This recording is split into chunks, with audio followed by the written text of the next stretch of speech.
those who sow hatred. The election required an unprecedented mobilization. And again, I would like to congratulate the security forces.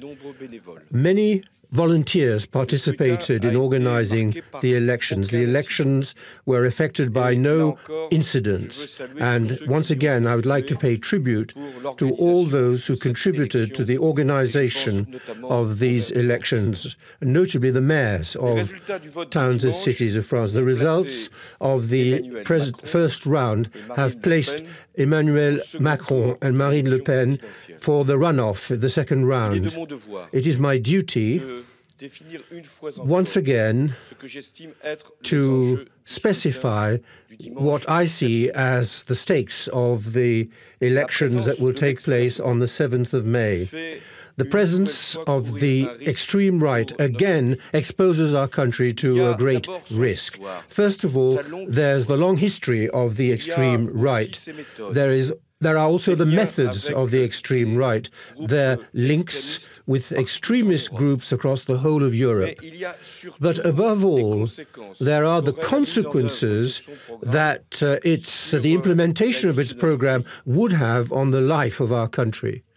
The purchasing power of French citizens would be directly diminished if Marine Le Pen were to win the second round of the elections and if France exited the euro area.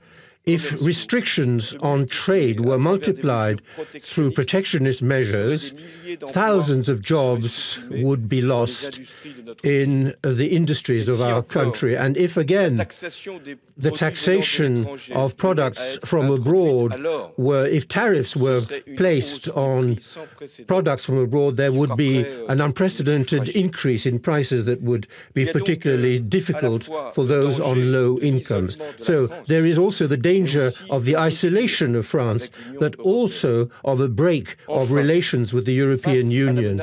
In the face of the terrorist threat, which calls for great solidarity, but also the unity of our country, the extreme right would deeply divide France, would stigmatize part of our citizens, some of our citizens, because of their origins or because of their religious beliefs. It would call into question the freedoms and the principles on which our republic is based.